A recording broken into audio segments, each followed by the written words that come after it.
어머니, 저를 못 믿으시는 겁니까? 그렇게 의심하시니 제가 효도계약서라도 쓰겠습니다. 엄마, 오빠가 캐나다에서 파산했대요. 빌딩이 탐나서 들어온 거예요. 설마 우리 아들이 그럴 리가 없지. 이제 어머님 방에선 냄새가 나서 이사를 하셔야 할 것 같아요. 섬에 도착하니 폰이 안 터지네요. 제가 맡아둘게요. 이럴 순 없어. 이럴 순 없다고. 우리 아들이 이럴 수가 없어. 이건 분명 꿈이야. 며느리는 그래도 우리 아들이 이러면 안 되지, 안 되지. 그래요. 제가 했어요. 어차피 곧 돌아가실 늙은이가 이런 큰 재산을 움켜쥐고 있는 게 말이 돼요? 우리가 가져야 정상이죠. 여보, 그만해!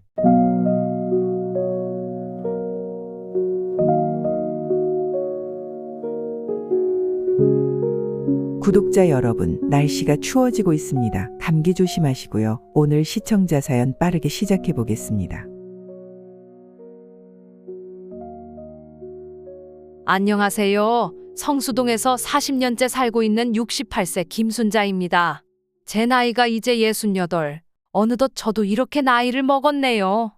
아직도 창밖으로 보이는 성수동의 풍경이 40년 전 첫 모습 그대로인 것만 같은데 세월이 참 빠르게도 흘러갔습니다. 남편이 평생 일구어온 이 빌딩은 이제 100억이 훌쩍 넘는다고 하네요. 처음 이곳에 자리 잡았을 때만 해도 허름한 상가 건물이었는데 남편의 노력으로 이제는 성수동의 랜드마크가 되었답니다. 그런 남편이 작년에 갑자기 세상을 떠났어요. 아직도 아침마다 커피 한 잔을 끓이면서 남편 생각이 나서 눈시울이 붉어집니다. 해외에서 사업한다며 나간 아들 부부는 연락도 뜸했는데 갑자기 한국으로 돌아온다는 연락이 왔어요. 오늘 저는 여러분에게 이 아들놈과 독사 같은 교포 며느리에 의해서 외딴 섬에 홀로 버려진 이야기를 들려드리려고 해요. 배도 안 들어오고 단 3가구가 살고 있던 섬에서 모기와 싸우며 배고픔을 견디며 핸드폰도 끊긴 채 제가 50일을 어떻게 버텼는지 제 이야기가 궁금하시다면 구독과 좋아요 누르시고요. 여러분의 따뜻한 응원과 조언이 필요합니다. 지금부터 아들과 며느리의 배신과 저희 고군분투 섬 탈출기 그리고 섬에서 만난 할아버지와의 살짝 부끄러운 이야기도 같이 들려드리도록 할게요. 어머니, 이번 주에 한국으로 돌아갑니다. 이제는 어머니 곁에서 효도하고 싶어요. 얼마나 반가웠는지 모릅니다. 아들과 며느리, 손주들을 다시 볼 수 있다는 생각에 가슴이 떨렸어요. 아들은 청담동 고급 아파트에 자리를 잡았더군요. 달라진 아들의 모습을 보며 캐나다에서 정말 성공했구나 하고 생각했습니다. 어머니, 이제 제가 빌딩 관리도 도와드릴게요. 아버님이 남기신 거니까 제가 잘 봐드려야죠. 처음엔 그저 고마웠습니다. 하지만 인천 송도에서 제과점을 하는 딸 미경이의 전화 한 통이 제 마음을 뒤흔들어 놓았어요. 엄마, 오빠가 캐나다에서 파산했대요. 제 친구가 거기 살고 있는데 큰 빚을 지고 도망쳐 왔다는 소문이. 미경아, 오빠가 그럴 리가 없지. 엄마, 빌딩이 탐나서 그러는 거예요. 요즘 자식들 부모 재산 노리고 효도하는 척하다가 나중에 돌변하는 경우가 많대요. 그 말을 듣고 며칠을 잠 못 이루었습니다. 아들은 매일같이 찾아와 빌딩 관리 이야기를 했고 점점 더 적극적으로 나섰어요. 딸의 말이 자꾸 신경 쓰여 용기를 내어 아들에게 말을 꺼냈습니다. 그런데 아들아, 요즘 뉴스에서 보니까 효도 계약서라는 게 있더라. 어머니, 저를 못 믿으시는 거예요? 아들은 화를 내며 자리를 박차고 일어났습니다. 아니, 엄마가 그런 뜻이 아니라. 알겠습니다. 어머니가 그렇게 의심하시니 제가 효도계약서를 쓰겠습니다. 공증까지 받을게요. 다음 날 아들은 변호사와 함께 왔습니다. 매달 생활비 1,000만 원, 주 3회 이상 방문, 빌딩 관리 책임. 꼼꼼한 계약서를 작성했죠. 도장을 찍자마자 아들은 제게 청담동 자기 집으로 이사 올 것을 제안했습니다. 처음 한 달은 정말 꿈 같았어요. 며느리는 매일 건강식을 차려주었고 손주들과도 행복한 시간을 보냈습니다. 그런데 2달째부터 며느리의 태도가 조금씩 달라지기 시작했어요. 처음에는 사소한 것들이었습니다. 제가 끓여놓은 국을 몰래 버리고 새로 끓이더니 어느 순간부터는 제 눈앞에서 버리기 시작했어요. 어머님, 이런 음식 드시면 위험해요. 손주들도 있는데. 이제부터는 제가 하는 음식만 드세요. 제가 손주들 간식으로 만든 약과도 쓰레기통에 들어갔습니다. 어머님이 만드신 건가요? 애들 설탕 섭취 줄이라고 했는데. 제 방문은 수시로 열어보고 다녔어요. 청소한다는 핑계로 제 서랍장도 뒤지고 심지어 제가 잠깐 낮잠 자는 사이 속옷장까지 뒤져보더군요. 어머님, 옷장에서 스멜 냄새가 나서 제가 정리해 드릴게요. 어머님 방에 뭐 숨겨두신 거 있으신가요? 살림이 왜 자꾸 없어지는지 모르겠어요. 아이 돈노. 급기야 제 통장까지 관리하겠다고 나섰습니다. 어머님, 통장 관리가 힘드시면 제가 해드릴게요. 요즘 노인분들 사기 당하시는 일도 많다면서요? 손주들과도 점점 멀어졌어요. 처음엔 할머니가 피곤해 하신데. 라더니 나중엔 아예 대놓고 제재했습니다. 어머님, 애들 공부할 시간이에요. 이제 그만 나가주시겠어요? 손주들이 어머님 방에서 잔다고 하는데 이상하게 그 다음날 컨디션이 안 좋대요. 이제 애들 재우지 마세요. 밤에는 제 방 앞을 서성이는 소리가 들렸어요. 며느리가 누군가와 속삭이는 소리도 들렸습니다. 여보, 이제 어떡할까요? 어머님이 이렇게 계속 계시면 저 더 이상 힘들어서 못 살아요. I cannot live you. 그러던 어느 날 아침 아들 부부가 갑자기 여행을 제안했습니다. 어머니, 모시고 싶은 곳이 있어요. 인천 앞바다에 있는 작은 섬인데 경치가 정말 예쁘대요. 거기서 며칠 푹 쉬다 오시면 좋을 것 같아요. 저희가 모시고 갔다 모셔다 드릴게요. 얘네들이 정신을 차렸나? 왠지 불안한 마음이 들었지만 답답한 서울 공기에서 벗어나 바람도 쐴 겸 아들의 제안을 받아들였습니다. 이미 계약서도 쓰고 빌딩도 넘긴 마당에 거절할 수도 없었습니다.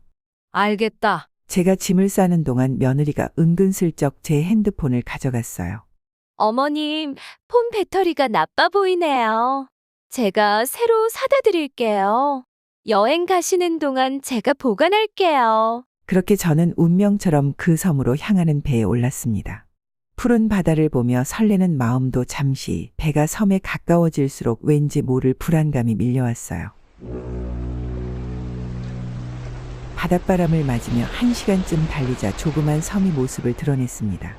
어머니, 저기가 우리가 묵을 곳이에요. 아들이 가리킨 곳을 보니 초록빛 섬에 집이 몇 채 보일 듯 말 듯했습니다. 여기 얼마나 있다 가려고? 이틀 정도요.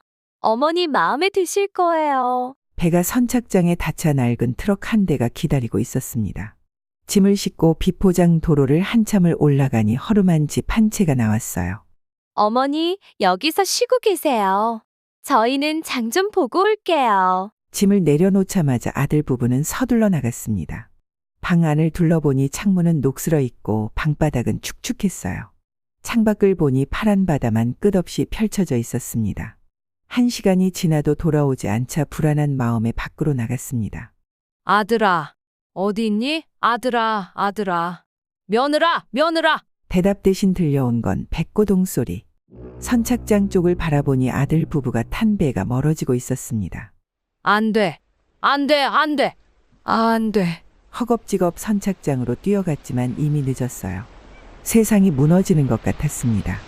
아무 연고도 없는 이 조그만 섬에 엄마를 버리고 가다니 믿을 수가 없었습니다. 주변은 깜깜해지고 있었고 차가운 바닷 공기가 옷 속을 파고들고 있었죠. 눈물이 앞을 가렸습니다. 펑펑 울었습니다. 도대체 여기서 어떻게 빠져나가야 한단 말인가요?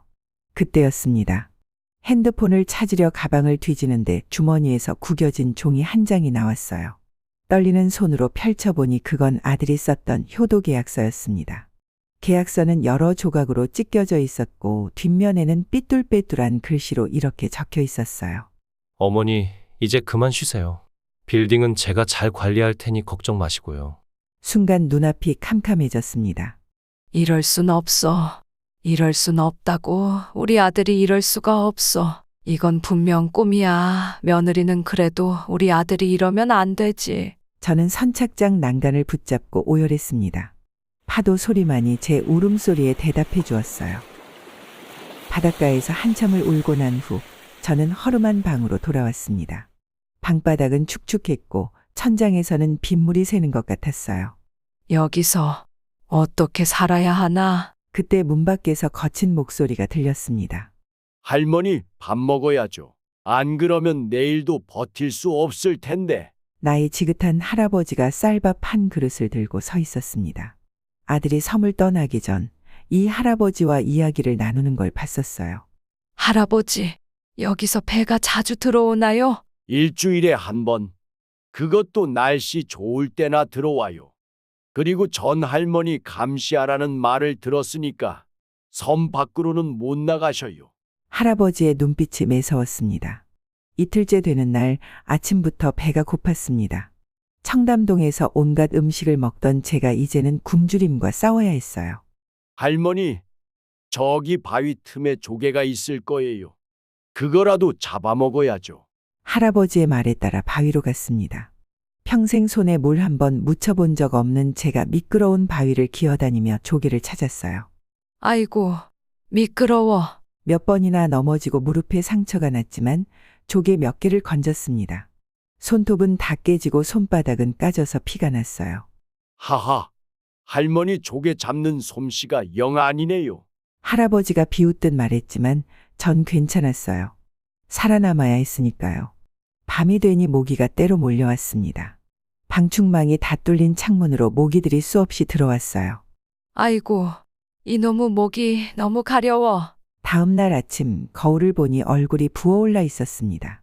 할머니, 이제 풀도 좀 뜯어야겠네요. 저기 산나물도 있을 텐데. 처음 해보는 산나물 채취?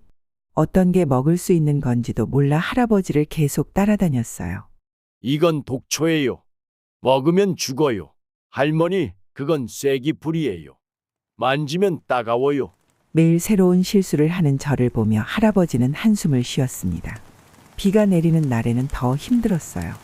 지붕이 새서 방 안에 큰 대야를 여러 개 놓아야 했습니다.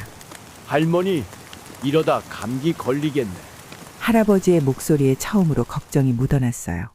한편 서울에서는 딸 미경이가 저를 찾아 헤매고 있었습니다. 엄마가 갑자기 연락이 안 되는 게 이상해요.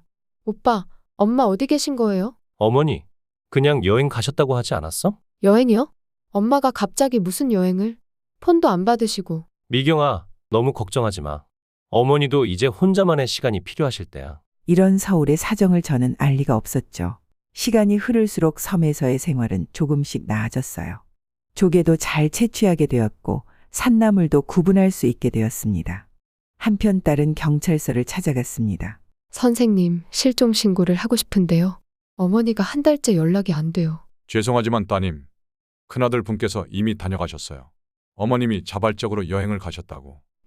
오빠가요? 네, 어머님께서 쓰신 메모도 가져오셨더라고요. 당분간 혼자만의 시간을 갖고 싶다고. 미경은 그 자리에서 오빠에게 전화를 걸었습니다. 오빠? 도대체 무슨 짓을 한 거예요? 미경아, 이제 그만해. 어머니는 잘 계셔. 거짓말이죠? 엄마가 절대 이러실 분이 아닌데. 넌 그만 신경 써. 빌딩 관리도 이제 내가 하고 있으니까. 전화는 그렇게 끊겼습니다. 섬에서의 생활이 50일째 되던 날이었어요. 저는 이제 섬 생활에 제법 적응해 있었습니다. 할머니, 오늘은 전복이 잡혔네요. 네, 할아버지가 알려주신 대로 바위 틈을 잘 살펴보니까요. 아이고, 서울 성수동 사모님이 이렇게 변하실 줄은 몰랐네. 하하하. 할아버지의 눈빛이 달라지기 시작했어요. 제가 매일 아침 바닷가에 나가 조개를 줍고 산에 올라가 나무를 뜯고 때로는 넘어지고 다치면서도 묵묵히 견디는 모습을 지켜봤던 거죠. 할머니, 사실은 할아버지가 무슨 말을 하려는 순간 폭풍우가 몰아치기 시작했습니다. 큰일 났네요. 이런 날은 바닷가에 절대 가면 안 됩니다. 그날 밤 비바람이 거세게 몰아치는데 방이 침수되기 시작했어요. 할머니, 어서 제 집으로 오세요. 여기는 위험해요. 처음으로 할아버지가 저를 자신의 집으로 피신시켜 주셨습니다. 따뜻한 옷으로 갈아입으세요. 감기 걸리면 안 되니까. 할아버지도 혼자세요? 30년 전에 아내가 떠났어요. 그 뒤로 이 섬에서 혼자 살았죠. 문득 할아버지의 주름진 손이 눈에 들어왔어요. 그동안 저를 감시한다면서도 몰래 큰 조개는 따로 챙겨주시곤 했죠. 오늘은 제가 조개국 끓여볼게요. 할머니가요. 할아버지의 눈이 동그래졌습니다. 성수동에서 40년을 살면서 한 번도 누군가를 위해 음식을 해본 적이 없었어요. 늘 돈으로 해결했죠. 하지만 이제는 달라요. 서툰 손길로 조개를 닦고 바닷가에서 직접 딴 미역도 넣었습니다. 불도 제대로 못 다루는 제가 까만 냄비 하나를 들고 씨름하는 모습이 우스웠을 텐데 할아버지는 묵묵히 지켜보고 계셨어요. 할아버지, 이제 드셔보세요. 떨리는 마음으로 내민 조갯국. 할아버지가 한 숟가락을 들었습니다. 긴 침묵이 이어졌어요. 맛이 없나요? 아니요. 그게 아니라 할아버지의 눈가가 붉어졌습니다. 30년 만이네요. 누군가가 이렇게 직접 끓여준 국물을 마지막으로 마신 게 숟가락을 든 할아버지의 손이 떨리고 있었어요. 돈을 받고 감시를 하러 왔는데 이렇게 되어버렸네요. 그날 이후로 할아버지와 저는 아침마다 같이 조개를 캐러 다녔습니다. 때로는 낚시도 가고 산나물도 같이 뜯었어요. 할아버지는 어떤 나물이 독초인지 어디에 전복이 숨어 있는지 하나하나 가르쳐 주셨습니다. 할머니, 손이 다 갈라지셨네요. 어느 날 할아버지가 제 손을 잡으시더니 이름 모를 약초를 발라주셨어요. 거친 손이었지만 따뜻했습니다. 나도 처음에는 이런 손이었어요. 시간이 지나면 괜찮아질 거예요. 서로의 눈을 마주치는 순간 우리는 둘 다 웃음을 터뜨렸습니다. 나이 들어 서로에게서 찾은 작은 위로. 그것이 우리를 조금씩 변화시켰나 봅니다. 그날 밤 할아버지는 마음을 열었습니다. 더 이상은 못 보겠어요. 제가 할머니를 도와드리겠습니다. 사실 처음부터 할머니를 감시하고 싶진 않았어요. 돈이 필요했죠. 하지만 이제는 할아버지의 눈빛이 달라져 있었습니다. 더 이상 차갑지 않은 따뜻한 빛이었어요. 할머니를 보면서 제 모습을 돌아보게 됐어요. 저도 한때는 자식 때문에 모든 걸 잃었거든요. 그렇게 우리는 서로의 아픔을 조금씩 나누게 되었고 말로 표현하지 않아도 통하는 무언가가 생겼습니다. 사실 다음 주에 새벽 일찍 어선이 들어와요. 제 동생이 운전하는 배라. 할아버지의 말에 제 심장이 쿵쾅거리기 시작했습니다. 근데 왜 이제서야? 처음엔 그저 돈 받고 감시나 하는 늙은이였죠. 근데 할머니가 너무 애처롭더라고요. 매일 새벽 혼자 바위에 앉아 우시는 모습도 봤고 창밖으로 빗소리가 계속 들려왔습니다. 할머니 손주 사진 몰래 꺼내보실 때도 봤어요. 그리고 할머니가 저한테 끓여주신 조개국. 40년 만에 누군가가 저를 위해 음식을 해준 거였어요. 할아버지의 눈가가 붉어졌습니다. 제가 큰 죄를 지을 뻔했네요. 할아버지, 고맙습니다. 고맙습니다. 고맙습니다. 한편 서울에서는 딸 미경이 수상한 점을 발견했습니다. 어머니 통장 거래 내역을 봤더니 이상한 현금 인출이 있었어요. 섬 근처 ATM에서 300만 원이 인출됐다는 기록이 남아 있었죠. 미경은 인천 앞바다의 모든 섬을 수소문하기 시작했습니다. 거기 혹시 외부인이 들어온 적 있나요? 할머니 한 분이 오셨다는 얘기는 들었는데. 드디어 단서를 찾은 미경. 하지만 그 섬으로 가는 배편이 만만치 않았습니다. 태풍 때문에 당분간 배가 못 들어갑니다. 제발. 어떻게든 가야 해요. 우리 어머니가. 그 시각 섬에서는 탈출 계획이 시작되고 있었습니다. 내일 새벽 4시 동생 배가 저기 작은 폭우로 들어올 거예요. 할머니는 그때까지 저 창고에 숨어 계세요. 할아버지, 정말 감사합니다. 제가 감사하죠. 할머니 덕분에 이 늙은이가 양심을 되찾았으니. 그날 밤 저는 잠을 이룰 수가 없었습니다. 가방도 못 사고 그냥 몸만 빠져나가야 했기에 입고 있는 옷이 전부였어요. 새벽 3시 30분 할아버지가 살금살금 창고로 찾아왔습니다. 할머니, 이제 가실 시간이에요. 이제는 제가 섬을 탈출해야 할 시간. 하지만 이상하게도 마음 한켠이 아려왔습니다. 혹시 이 할아버지와 다시는 만날 수 없게 되는 건 아닐까 하는 생각에 혹시 제가 이곳을 떠나게 되면 말을 끝맺지 못하고 있는데 할아버지가 먼저 말씀하셨습니다. 할머니가 떠나시면 또 혼자겠네요. 아침에 조개국 냄새도 맡을 수 없겠고. 잠시 침묵이 흘렀습니다. 그때였습니다. 멀리서 발소리가 들려왔어요. 누구지? 어둠 속에서 한 여자의 실루엣이 보였습니다. 미경아, 딸 미경이었어요. 미경아, 어떻게 된 거니? 어떻게 나를 찾아온 거니? 엄마, 섬에 가신 거 찾아냈는데 비바람 때문에 들어가는 배편이 없는 거예요. 그런데 마침 오늘 새벽 섬에 들어가는 배가 있다고 해서 겨우 찾아왔어요. 딸의 표정이 상기되어 있었습니다. 그 배편의 선장은 할아버지의 동생이었죠. 할아버지, 우리 딸이에요. 할아버지는 잠시 놀란 듯 보였지만 이내 따뜻한 미소를 지었습니다. 할머니, 이제 가셔야 합니다. 할아버지의 목소리가 흔들렸습니다. 정말 감사했어요. 더 이상의 말은 나누지 못했습니다. 너무 많은 말을 하면 떠나지 못할 것 같았어요. 50일 동안의 섬 생활. 처음에는 원망스러웠던 이곳이 이제는 왜 이리 마음에 남는지. 엄마, 미경아, 딸을 끌어안았습니다. 그동안 참았던 눈물이 왈칵 쏟아졌어요. 어서 가세요. 배가 곧 떠날 시간입니다. 할아버지의 마지막 말이 어둠 속에 흩어졌습니다. 뒤돌아보지 않으려 했지만 발걸음을 옮기는 순간 저도 모르게 고개가 돌아갔어요. 어둠 속에 홀로 서 있는 할아버지의 뒷모습이 달빛의 그림자처럼 길게 드리워져 있었습니다. 이제 저는 돌아갑니다. 그리고 반드시 불효자 아들하고 독사 같은 며느리에게 본때를 보여줄 거예요. 새벽 바다는 쏟아지는 별빛으로 가득했습니다. 작은 어선이 파도를 가르며 나아가는 동안 섬은 점점 먼 기억처럼 사라져갔어요. 엄마, 어떻게 그런 곳에서? 미경이가 제 손을 꼭 잡았습니다. 거칠어진 제 손을 보더니 눈물을 훔치더군요. 괜찮아. 엄마는 이제 강해졌어. 어떻게 오빠가, 어떻게 이럴 수가. 배 한켠에 앉아 딸에게 그동안의 일들을 이야기했습니다. 효도계약서 이야기를 듣던 미경이의 얼굴이 하얗게 변했어요.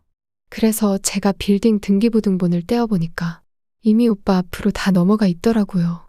오빠가 어머니를 고립시킨 것도 다 계획된 거였어요. 미경이의 말에 가슴 한켠이 미어졌습니다.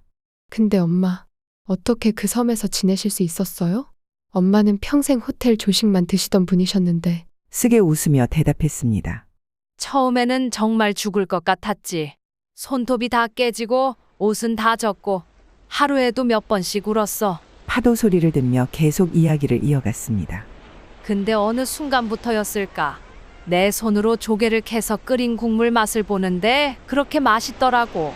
평생 먹어본 것 중에 제일 맛있었어. 엄마, 돈으로 모든 걸 해결하려고 했던 게 부끄러워졌어.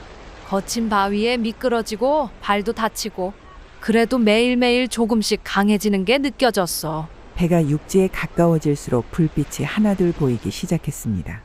미경아, 네, 엄마? 이제는 더 이상 도망치지 않을 거야. 내가 평생 일구어온 것들을 이렇게 빼앗길 순 없지. 미경이가 제 어깨를 꼭 안았습니다. 엄마, 제가 이미 변호사님께 연락드려놨어요. 오빠가 어머니를 강제로 고립시킨 것도, 효도계약서를 악용한 것도 다 증거를 모아놨어요. 새벽 바다의 차가운 바람이 얼굴을 스쳤습니다. 근데 미경아, 넌 어떻게 날 찾았니? 엄마의 신용카드 내역을 샅샅이 뒤졌어요. 그랬더니 인천 앞바다 근처 ATM에서 현금 인출 기록이 있더라고요. 분명 오빠가 찾은 거겠죠? 미경이가 가방에서 서류 뭉치를 꺼냈습니다. 그리고 이것 좀 보세요. 오빠가 어머니 도장을 위조한 흔적도 나왔어요. 효도계약서 이후에 작성된 서류들의 도장이 전부 다르더라고요. 파도가 배를 흔들었지만 이상하게도 마음은 차분했습니다. 오빠가 요즘 빌딩에서 무슨 짓을 하고 있는 줄 아세요? 세입자들 전부 내보내고 재건축한다면서 벌써 큰 건설회사와 계약도 했대요. 그 빌딩에서만 40년을 살았는데 세입자들은 어쩌고. 돈에 눈이 멀어도 너무 멀었나 봐요.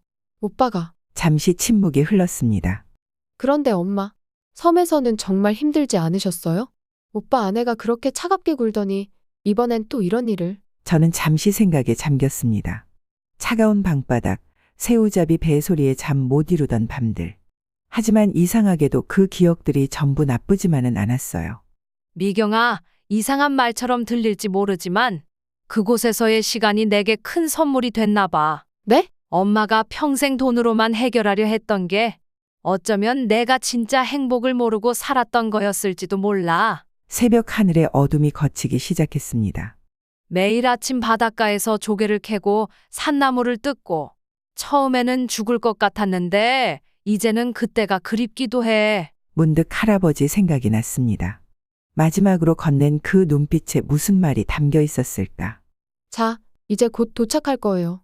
변호사님이 항구에서 기다리고 계실 거예요. 미경이의 말에 고개를 끄덕였습니다. 그래, 이제는 우리가 싸워야 할 때구나. 멀리 인천항의 불빛이 보이기 시작했습니다. 항구에 도착하자 한 중년의 변호사가 우리를 기다리고 있었습니다. 어머님, 정말 고생 많으셨습니다. 제가 미경 씨한테 사정을 다 들었어요. 차에 올라타자마자 변호사가 서류를 펼쳐 보였습니다. 큰아드님이 조금 실수를 하셨네요. 빌딩 등기 이전 과정에서 너무 서두르다가 결정적인 증거를 남기셨어요. 어떤 증거요? 효도계약서 작성 날짜와 빌딩 등기 이전 날짜가 다르더군요. 계약서보다 등기 이전이 먼저 되어 있었어요. 서류 위조가 명백해요. 새벽 서울로 향하는 차 안에서 우리는 작전을 짜기 시작했습니다. 지금 큰아드님은 어머님이 영영섬에서 못 나오실 거라 생각하고 계실 테니 우리가 기습작전을 펼치면 좋겠어요. 기습작전이요? 네. 오늘이 마침 빌딩 재건축 계약 체결하는 날이래요. 건설사 사장님들 다 모인 자리에서. 미경이가 말을 이었습니다. 엄마, 오빠가 가장 자신만만할 때 모습을 보여주는 게 좋을 것 같아요. 새벽녘의 서울은 이상하리만치 고요했습니다. 마치 폭풍 전야처럼. 지금 시간이 새벽 5시. 계약 체결은 오전 10시예요. 그 전에 어머님 옷도 갈아입으시고 준비를 좀 하셔야 할 것 같은데. 차가 강남의 한 호텔 앞에 섰습니다. 여기서 좀 쉬시면서 준비하세요. 저희가 모든 걸 준비해뒀어요. 호텔 방에 들어서자 침대 위에 고급 정장 한 벌이 놓여 있었습니다. 엄마, 이제 다시 성수동 사모님으로 변신하실 시간이에요. 거울 속에 비친 제 모습은 마치 다른 사람 같았습니다. 햇빛에 그을린 피부, 거칠어진 손. 하지만 눈빛만은 달라져 있었어요. 이제 시작입니다. 호텔 욕실에서 긴 샤워를 하는 동안 섬에서의 기억이 물소리와 함께 흘러갔습니다. 40년 만에 처음으로 혼자 힘으로 살아남은 거예요. 엄마, 헤어 디자이너님 오셨어요. 미경이가 준비한 헤어 디자이너의 손길을 거치자 거울 속에는 다시 성수동 사모님의 모습이 보였습니다. 하지만 뭔가 달랐어요. 더 강인해 보이는 눈빛. 어머님, 아드님은 지금 빌딩에서 건설사 임원들과 조찬 미팅 중이래요. 변호사가 전화를 끊으며 말했습니다. 빌딩을 허물고 오피스텔을 짓는다는 계획이던데. 세입자들 이주 대책도 없이. 40년 동안 한 식구처럼 지낸 사람들인데. 목이 메었습니다. 어머님, 이제 가실까요? 성수동으로 향하는 차 안에서 변호사가 작전을 설명했습니다. 저희가 먼저 들어가서 자리를 만들게요. 그리고 어머님은 제가 연락드리면 그때 들어오시는 거예요. 아, 알겠습니다. 떨리는 마음을 진정시키려 심호흡을 했습니다. 빌딩 앞에 도착하자 낯익은 얼굴들이 보였어요. 40년 동안 이 빌딩을 지켜온 세입자들이었습니다. 사모님, 사장님. 반가운 목소리들이 들려왔지만 지금은 인사할 시간이 없었어요. 엘리베이터를 타고 올라가는 동안 심장이 터질 것 같았습니다. 미경이가 제 손을 꼭 잡았어요. 엄마, 떨리시죠? 하지만 괜찮아요. 이제 엄마는 혼자가 아니에요. 8층 회의실 앞에 섰습니다. 안에서 아들의 목소리가 들려왔어요. 이번 재건축으로 수익이 3배는 늘어날 겁니다. 어머니는 은퇴하시고 요양원에 계시니 걱정 안 하셔도 됩니다. 변호사의 신호를 기다리며 깊게 숨을 들이마셨습니다. 섬에서의 고난이 떠올랐어요. 이제는 더 이상 물러설 곳이 없습니다. 그때 휴대폰이 울렸습니다. 어머님, 들어오실 시간입니다. 회의실 문을 열자 순간 정막이 흘렀습니다. 어머니? 아들의 얼굴이 창백하게 변했습니다. 건설사 임원들도 의아한 표정으로 저를 쳐다봤어요. 오랜만이구나, 아들아. 어머니가 왜 여기? 아들이 황급히 자리에서 일어났습니다. 왜? 내가 오면 안 되는 거니? 여기가 아직은 내 빌딩일 텐데. 회의실 맞은편에 며느리가 앉아 있었습니다. 며느리의 눈이 불길처럼 번쩍였어요. 어머님, 섬에는 좋으셨나요? 며느리의 도끼 어린 말투에 회의실의 공기가 얼어붙었습니다. 그래, 덕분에 참 좋았어. 평생 잊지 못할 추억을 만들어줘서 고맙구나. 건설사 임원들이 갸우뚱하며 서로를 쳐다봤습니다. 이게 무슨 일이시죠? 대표로 보이는 임원이 물었습니다. 아, 제가 설명드리겠습니다. 변호사가 앞으로 나섰습니다. 이 빌딩의 진짜 소유주는 이 자리에 계신 어머님이십니다. 아드님이 어머님을 외딴 섬에 버리고 빌딩을 가로챈 거죠. 뭐라고요? 임원들 사이에서 술렁임이 일어났습니다. 어머니, 무슨 말씀을? 아들이 말을 막으려 했지만 제가 손을 들어 제지했습니다. 내가 섬에 날 버리고 간 그날 기억나니? 어머니, 이러시면 안 됩니다. 임원분들, 어머님께서 치매 초기 증상이 있으셔서요. 놀라지 마세요. 아들이 다급하게 상황을 수습하려 했습니다. 치매라고? 그래. 내 계획이 그거였지. 날 미친 노인으로 만들어서 재산을 차지하려고. 서류 가방을 열어 효도 계약서에 찢어진 조각들을 꺼냈습니다. 이거 기억나니? 네가 찢어서 버린 효도 계약서. 내가 주워서 가지고 있었어. 며느리가 자리에서 벌떡 일어났습니다. 거짓말 마세요. 어머님이 치매에 걸리셔서 요양원에 계시던 중에 갑자기 사라지신 거라고요. 그래. 그럼 이건 뭐니? 미경이가 노트북을 켜고 동영상을 틀었습니다. 섬으로 가는 배 안에서 아들과 며느리가 저를 데리고 가는 장면. 선착장 CCTV에 찍힌 영상이었죠. 이건 며느리의 얼굴이 하얗게 질렸습니다. 당신들이 생각한 것보다 이 늙은이가 좀 더 살아있나 보네. 그때였습니다. 며느리가 갑자기 제게 달려들었어요. 어머님이 다 망쳤잖아요. 우리가 얼마나 공들였던 계획인데. 이러지 마, 여보. 아들이 말리려 했지만 이미 늦었습니다. 제 뺨을 때리려던 며느리의 손을 제가 먼저 잡았어요. 섬에서 단련된 소나기 힘으로. 아파요. 내가 성수동에서 40년을 살면서 말이다. 한 번도 며느리 뺨을 때릴 생각은 안 했었어. 하지만 이제는 달라. 힘껏 며느리의 뺨을 때렸습니다. 오 마이 갓. 며느리가 주저앉았습니다. 이게 감히 시어머니한테 할 짓이니? 어머님. 며느리가 뺨을 부여잡은 채 울먹였습니다. 아들아, 이 며느리가 그동안 어떻게 나를 괴롭혔는지 너도 알고 있었지? 아들은 고개를 숙인 채 대답하지 못했습니다. 내가 끓여놓은 국물을 쓰레기통에 버리고 손주들 방에도 못 들어가게 하고 심지어는 내 방에서 냄새 난다며 소독을 한다고. 건설사 임원들이 경악한 표정으로 쳐다보았습니다. 이게 무슨 막장 드라마 같은 저런 며느리가 다 있나? 더 말해줄까? 네가 내 통장을 가져가서 돈을 빼갈 때, 내 귀걸이를 훔쳐나가다 들켰을 때, 그때마다 내가 얼마나 참았는지. 전부 거짓말이에요. 어머님이 치매에 걸리셔서 지금 제정신이 아니에요. 미치셨다고요. She's crazy. 며느리가 히스테리컬하게 소리를 질렀습니다. 그래, 그럼 이건 뭐니? 미경이가 또 하나의 증거물을 내놓았습니다. 제 방에 몰래 설치된 CCTV 영상이었어요. 며느리가 제 방을 뒤지고 물건을 가져가는 장면이 고스란히 찍혀 있었습니다. 이건 똑바로 봐. 내가 어떤 짓을 했는지. 며느리의 얼굴이 일그러졌습니다. 그래요. 제가 했어요. 어차피 곧 돌아가실 늙은이가 이런 큰 재산을 움켜쥐고 있는 게 말이 돼요? 우리가 가져야 정상이죠. 여보, 그만해! 아들이 며느리의 입을 막으려 했지만 이미 늦었어요. 막지 마, 아들아. 네 독사 같은 마누라가 하고 싶은 말 다 하게 해. 어머님은요, 돈 말고 뭘 하세요? 40년 동안 빌딩에 틀어박혀서 돈 버는 것만 아셨잖아요. 우리가 그 돈으로 뭘 하고 싶었는지는 생각도 안 하시고 제 생각을 한 번이라도 하신 적이 있으세요? 그래서 날 없애기로 한 거니? 없애다니요? 너무하시네요.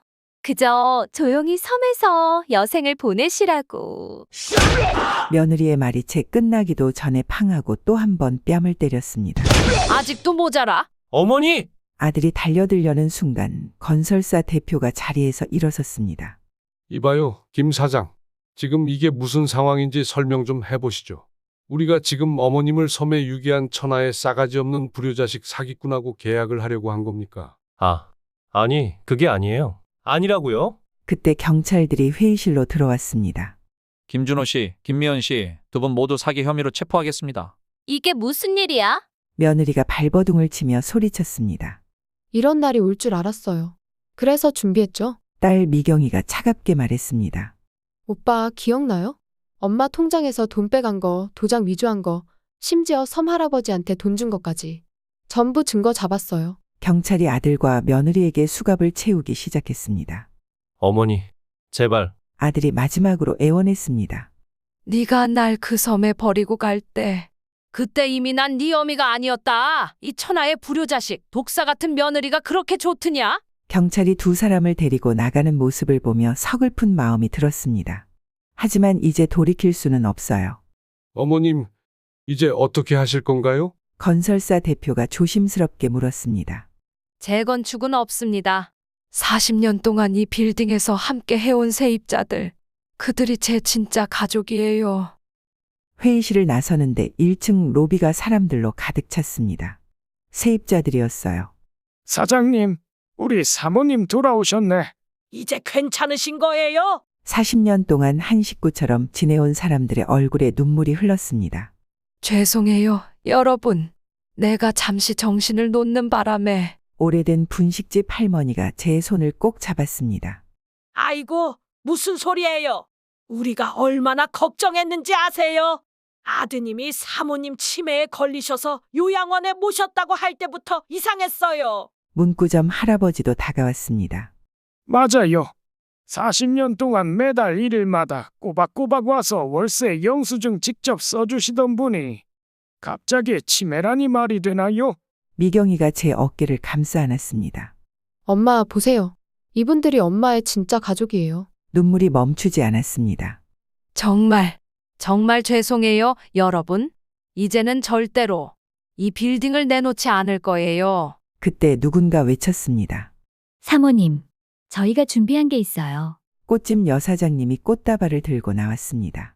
여러분이 하나씩 돈을 모아서 준비했어요. 비록 작지만 받아주세요. 제가 받은 첫 번째 꽃다발이었습니다. 평생 돈으로만 해결하려 했던 제가 처음으로 진심 어린 마음을 선물 받은 거죠. 자, 이제 다들 가게로 돌아가세요. 오늘 점심은 제가 살게요. 오늘은 제가 소고기 쩉니다. 호호. 환한 웃음이 로비에 가득했습니다. 하지만 문득 섬에 계신 할아버지가 생각났어요. 그분은 지금 어떻게 지내고 계실까? 3개월이 지났습니다. 아들과 며느리는 재판을 받고 있었고 빌딩은 다시 예전의 평화를 되찾았어요. 세입자들과 함께하는 일상이 얼마나 소중했는지 그 섬에 갔다 온 후에야 깨달았습니다. 엄마, 이거 보세요. 미경이가 들고 온 신문을 보니 제 이야기가 크게 실려 있었어요. 40년 빌딩의 전설적인 여사장님, 자식의 배신을 딛고 일어서다. 기사를 읽다가 문득 섬에서의 기억이 떠올랐습니다. 미경아, 네, 엄마? 그 섬에 한번 다녀오고 싶은데 미경이가 의아한 표정을 지었습니다. 엄마가 왜 그런 곳에 다시? 그 할아버지께 꼭 인사드리고 싶어. 그분이 아니었다면 난 그곳에서. 미경이가 잠시 생각하더니 말했습니다. 실은 엄마, 그 할아버지 소식을 알고 있어요. 뭐라고? 얼마 전에 경찰서에 증언하러 오셨대요. 오빠가 돈을 주고 엄마를 감시하게 했다는 걸 모두 털어놓으셨어요. 가슴이 쿵쾅거렸습니다. 그런데 증언을 마치고 나서는 다시 섬으로 돌아가셨대요. 혼자서. 창밖으로 늦가을 하늘이 보였습니다. 문득 그 섬에서 보았던 별들이 생각났어요.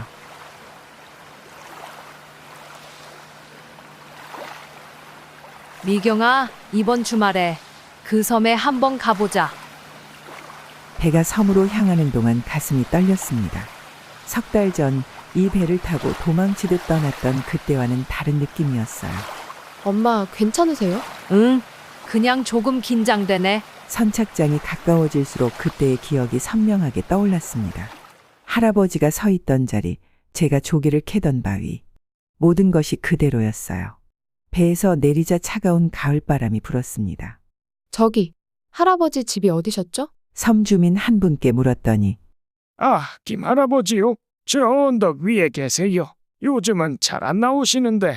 언덕길을 오르는 동안 심장이 터질 것 같았습니다. 엄마, 천천히 가요. 그때였어요. 멀리서 누군가가 조개를 캐는 모습이 보였습니다. 바로 그분이었습니다. 할아버지. 목소리가 떨렸어요. 고개를 돌리시는 순간 할아버지의 눈이 커졌습니다. 손에 들고 있던 조개를 떨어뜨리셨어요. 사모님, 바람 소리만이 들리는 해변가에서 우리는 그렇게 서로를 바라보았습니다. 이제 돌아오셨네요. 네, 다시 왔어요. 그동안 잘 지내셨어요? 할아버지의 목소리가 떨렸습니다. 할아버지 덕분에 이제는 제가 더 강해졌어요. 혼자서도 조개를 캘 수 있게 되었고 말을 잇지 못하고 눈물이 흘렀습니다. 혹시 그때 그 조개국 기억하세요? 할아버지의 눈가가 붉어졌습니다. 어떻게 있겠어요? 30년 만에 처음으로 누군가가 끓여준 국물이었는데 바다 바람이 불었지만 이상하게도 춥지 않았어요. 할아버지, 이번에는 제가 제대로 된 조개국을 끓여드리고 싶어요. 미경이가 조용히 가방에서 준비해온 냄비와 재료들을 꺼냈습니다. 할아버지의 작은 부엌에서 이번에는 떨리지 않는 손으로 조개를 씻었어요. 미역은 바다 내음 그대로 넣고 조개의 단맛이 우러나도록 끓였습니다. 사모님, 그동안 재판은 잘 끝나셨나요? 네, 할아버님이 증언해 주신 덕분에 그건 당연한 거였어요. 제가 돈 때문에 그런 짓을 도와줬다는 게 너무 부끄러웠거든요. 국물이 보글보글 끓는 동안 창밖으로 석양이 물들었습니다. 자, 이제 드셔보세요. 첫 숟가락을 드시는 할아버지의 눈에서 눈물이 흘렀습니다. 왜 우세요? 아니, 그냥 이 맛이 그리웠나 봐요. 미경이가 조용히 밖으로 나갔습니다. 부엌에는 우리 둘만 남았어요. 사모님, 혹시 할아버지가 말을 멈추었다가 다시 이어갔습니다. 앞으로도 가끔 이렇게 조개국을 끓여 주실 수 있을까요? 사실 제가 오늘 할아버지께 드릴 말씀이 있어서 바닷바람이 부엌 창문을 두드렸습니다. 우리 빌딩 1층에 오래된 식당 자리가 하나 비었어요.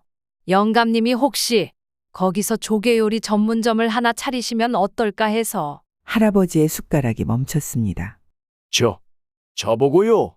네, 성수동 사람들이 이런 바다 맛을 그리워할 것 같아서요. 섬에서만 맛볼 수 있는. 할아버지의 눈빛이 흔들렸습니다. 하지만 저는 이 섬을 떠난 적이 없는데 30년 동안 혼자 사신 거 이제 충분하지 않으세요? 창밖으로 노을이 졌습니다. 할아버지의 얼굴에 비친 붉은 빛이 마치 수줍은 젊은이처럼 보였어요. 게다가 저도 이제 혼자라서 누군가와 함께 저녁을 먹을 사람이 필요한데. 할아버지의 거친 손이 천천히 제 손을 향해 움직였습니다. 사모님, 그때 밖에서 미경이의 목소리가 들렸어요. 엄마, 마지막 배 시간이 얼마 안 남았어요. 할아버지와 저는 서로를 바라보며 웃었습니다. 영감님, 다음 주에 제가 다시 올게요.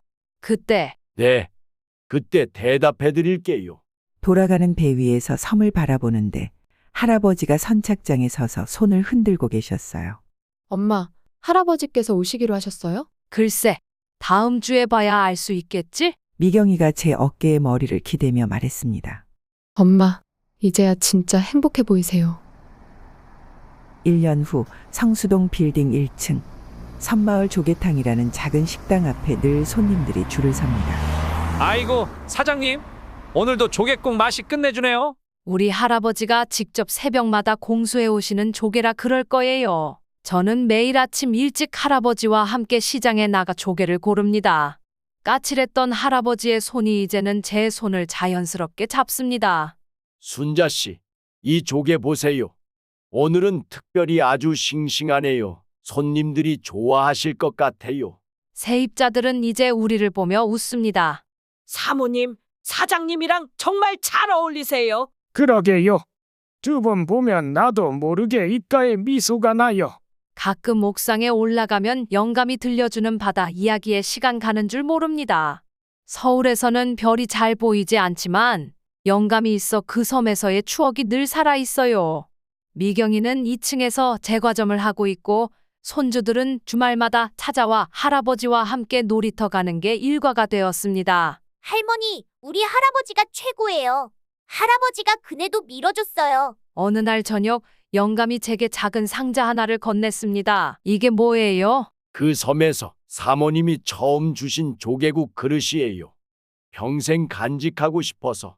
상자 안에는 조금은 녹슬고 낡은 그릇이 있었습니다. 그 옆에는 바다를 닮은 반지 하나가 놓여 있었어요. 사모님, 저하고 평생 함께 해주실래요? 눈물이 나왔습니다. 인생의 마지막 사랑이 이렇게 찾아올 줄은 몰랐어요. 네, 평생 함께해요. 우리 섬에서 맺은 인연, 이제 저는 압니다. 진정한 행복은 돈으로 살 수 없다는 걸. 때론 인생에서 가장 큰 시련이 가장 큰 선물이 된다는 걸 성수동의 노을이 붉게 물들 때면 저는 영감님과 함께 옥상에 앉아 있습니다. 서로의 손을 잡고 그 섬에서의 조개 잡던 추억을 이야기하며 말이지요. 구독자 여러분들 오늘 저희 이야기 잘 들으셨나요? 제 이야기가 여러분들에게 힘이 되고 재미있으셨다면 좋아요, 구독 눌러주세요. 여러분들 사랑합니다. 행복하세요. 여러분, 제 이야기 여기까지입니다. 처음에는 자식들의 배신으로 가슴이 무너질 것만 같았습니다. 평생을 바쳐 일군 재산도 내 피부치라 믿었던 아들도 한순간에 잃어버린 것 같았죠. 하지만 이제는 압니다. 그것이 끝이 아닌 새로운 시작이었다는 것을. 세상에는 두 종류의 가족이 있는 것 같아요. 피로 맺어진 가족과 마음으로 맺어진 가족. 때론 피보다 진한 것이 마음의 정이라는 걸 이제야 알았습니다. 40년 동안 돈만 보고 살았던 제가 섬에서 처음으로 깨달았어요. 진정한 행복이 무엇인지를. 그리고 그 깨달음을 함께 나눌 사람을 그곳에서 만났습니다. 혹시 지금 자식들 때문에 마음고생하시는 부모님들이 계신가요? 저처럼 가족에게 상처받은 분들이 계신가요? 부모란 이름으로 모든 걸 참고 견디지 마세요. 여러분의 인생은 여러분의 것입니다. 늦었다고 생각할 때가 가장 빠른 때라고 하죠. 새로운 시작은 언제나 가능합니다. 저처럼 인생의 가을에 찾아온 사랑처럼 여러분의 행복도 어딘가에서 기다리고 있을 거예요. 댓글로 여러분의 이야기도 들려주세요. 비슷한 경험이 있으신 분들, 위로가 필요하신 분들, 서로의 이야기를 나누며 힘이 되었으면 좋겠습니다. 그리고 마지막으로 구독과 좋아요, 알림 설정은 저희 채널에 큰 힘이 됩니다. 다음에 더 좋은 이야기로 찾아뵙겠습니다. 감사합니다. 막걸리 감나무 주렁주렁 아동의 순자 고생 많았소. 막걸리 감나무 주렁주렁 아동의 순자 아들 참 잘 키웠어. 넌 강압도로 썸썸 옥수 고운 손 거칠게 변했지만 그래도 내 사랑 이리 오소 순자.